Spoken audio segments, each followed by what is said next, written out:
ભક્તિ વિશે ઈચ્છા તો થાય છે પણ થતી નહીં.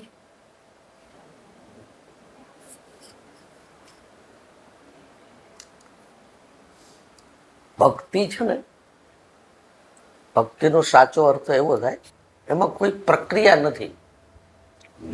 ભક્તિમાં શું તમે કરવા માંગો છો તો થતી નથી. તમને જેના ઉપર પ્રેમ છે એને યાદ કરો તો એ ભક્તિ થઈ ને. તો એના માટે તમે ગમે તે યાદ કરી શકો છો. તમે સૂતા હોય તો તમને જે ઈષ્ટદેવ પ્રત્યે પ્રેમ છે એ તમારા ચિત્તમાંથી જાય નહીં, તો એ ભક્તિ થઈ ને. ભક્તિનો અર્થ થાય જ્યાં તમારું આકર્ષણ રહે. ભક્તિનો એક અર્થ પ્રેમ થાય, અને પ્રેમનું લક્ષણ છે આકર્ષણ. બરાબર? તો જો આપણે એક નાનું બાળક ઘરમાં હોય, એની સાથે આપણે બહુ પ્રેમ હોય ને, પછી આપણાથી ગમે એટલું એ દૂર હોય ને તો આકર્ષણ જાય નહીં, એની યાદ આપણે અંદર યાદ કરે. તો એવી રીતે તમે કોઈ એક સ્વરૂપ પરમાત્માનું માનતા હોય, ઈષ્ટદેવ સાથે પ્રેમ હોય, તો એની યાદ ન જાય. તમે સૂતા હોય તો ભલે, બેઠા હોય તો ભલે, ગમે ત્યાં હોય તો ભલે, એ અંદરથી જે પ્રેમ છે તમારો એ તો ત્યાં લાગેલો જ રહે છે ને, તો એ ભક્તિ થઈ. પણ તમારી દ્રષ્ટિએ ભક્તિનો અર્થ તમે એવો કરવા માંગો છો કે ઘરકામમાં કે બીજા બધા કાર્યોમાં જે સમય જાય છે એ ન જવો જોઈએ, અને મારો મોટો ભાગનો સમય ભગવાનને નવડાવવામાં, ચંદન લગાવવામાં, માળા કરવામાં, આરતી કરવામાં જાય, એવું તમારા મનમાં હોય તો એ ન થાય. તો એ તો એક સવારમાં એક ટાઈમ કરી લો, ભગવાનને નવડાવો, પૂજા આરતી કરી લો તો એક ટાઈમ કરો. બાકી ભક્તિ છે ને એ કરવાની નથી હોતી. અંદરથી કોઈ પણ પ્રકારના ભાવ ન જાગે, બસ એક જગ્યાએ લક્ષ લાગેલું જ રહે, એ ભક્તિ થઈ ને. ભક્તિ એટલે પરમાત્મા પ્રત્યે આસક્તિ. તમને ભોજનમાં આસક્તિ હોય તો તમે ગમે ત્યાં બેઠા હોય ભોજન યાદ આવે. તમારે 4 જોડ કપડાં છે, એમાં એકાદ કપડા પર વધારે આસક્તિ હોય, બધા પર સરખો ભાવ ન હોય, તો જે કપડા ઉપર તમારે આસક્તિ હોય તો ત્યાં તમારી પકડ રહેવાની જ છે ને. તો ઈશ્વર સિવાય જે પદાર્થ છે ત્યાં આસક્તિ હોય તો એને સંસારની ભક્તિ કહેવાય. અને આપણી આસક્તિ ક્યાંય ન હોય, એક પરમાત્મામાં લાગેલી રહે તો એ ભક્તિ કહેવાય. પછી આ બધું જે છે ને, આપણે કંઠી પહેરવી, ચાંદલા કરવી, તિલક કરવી, એ બધી ઓળખપત્ર કહેવાય કે ભાઈ અમે આ સંપ્રદાયના છીએ, આ સંપ્રદાયના. બાકી એવો અર્થ નહીં કે આપણે આવું ચાંદલા ચુંદલી કરવી તો જ ભક્તિ કહેવાય, આપણે આ બધું કરવી તો જ ભક્તિ કહેવાય, એવું નથી. એ બધું છે ને અંતઃકરણની શુદ્ધિ માટે છે. આ પ્રથમ અવસ્થા છે. તમે મૂર્તિને નવડાવો, તમે એને ચંદન લગાવો, એને કપડાં પહેરાવો, તો એ શું છે કે આપણી જે વૃત્તિ છે એ બહાર ભટકે નહીં, અને વૃત્તિ એક જગ્યાએ લાગેલી રહે. એટલે અનાદિકાળના મનના ભટકવાના સંસ્કારો પડેલા છે ને, એના ભટકાવ બંધ કરવા માટે આ પૂજા, સેવા, આરતી, થાળ, કીર્તનો આ બધું છે. પણ આ બધું કરતાં કરતાં કરતાં કરતાં કરતાં જેનો અભ્યાસ એવો થઈ જાય કે અંદરથી નિર્વિચાર અવસ્થા તમારે આવી જાય કે બસ એક જ સંકલ્પ રહે, ઈશ્વરનું સ્વરૂપ મગજમાંથી જાય નહીં, તો પછી આ બધું એની મેળા છૂટી જાય.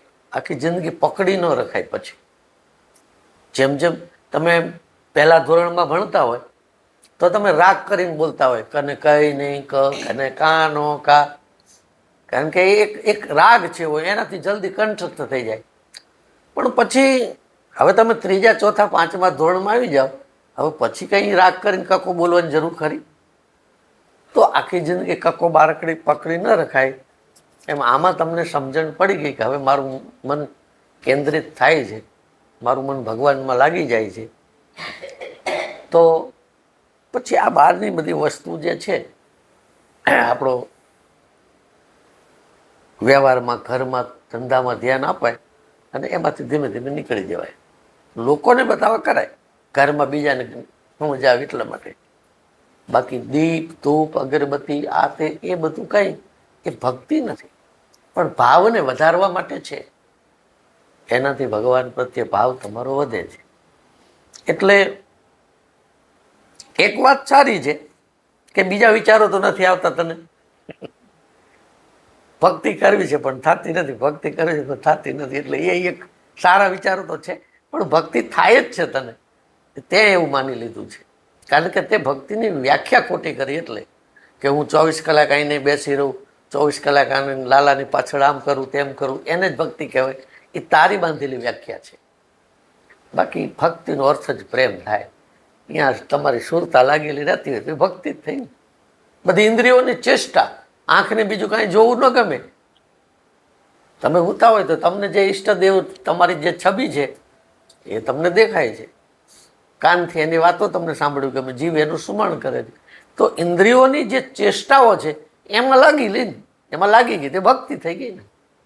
ભક્તિનો અર્થ એવો કે કૂદકા મારવા, તાળીઓ પાડવી, ઠેકડા મારવા એટલે આપણે કરી એવું નથી. એ બધા સાધનો છે. બાકી ભક્તિનો અર્થ જ પ્રેમ થાય. એટલે એ પ્રેમ જે છે એ છૂટવો ન જોઈએ. અને પ્રેમ છે ને હંમેશા ગુપ્ત હોય છે, બીજાને ખબર ન હોય ને. તમે સૂતા સૂતા તમે એનું સ્વરૂપ તમારા મગજમાં રમતું હોય, બીજાને થોડીક ખબર છે. આ કંઈ ન થાય તો તમે બીજા પ્રત્યે ક્રોધ કરો, તમે મને ભક્તિ નથી કરવા દેતા, મારે આ કરવું છે. પણ બાકી તમે ગમે ત્યાં બેઠા છો, તમારા અંદરથી યાદ જે છે એ તો તમે એકલા જાણો ને.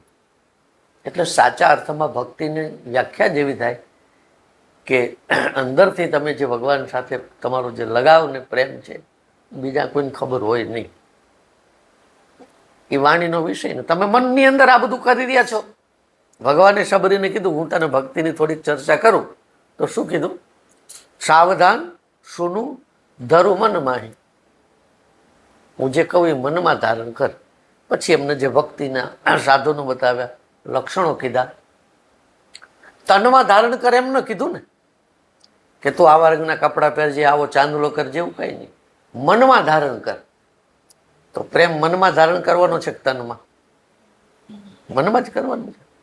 તો ભગવાન પ્રત્યે પ્રેમ છે એ તો આપણે બધાને કહીએ છીએ, એટલે આપણી ભક્તિ જાહેર થાય છે કે મને આ ભગવાન બહુ ગમે ને, હું આટલા વાગે ઉઠું છું, હું રોજ આટલી આરતી કરું છું, હું રોજ આ બધું આપણે બધું જાહેર કરવું ગમે છે.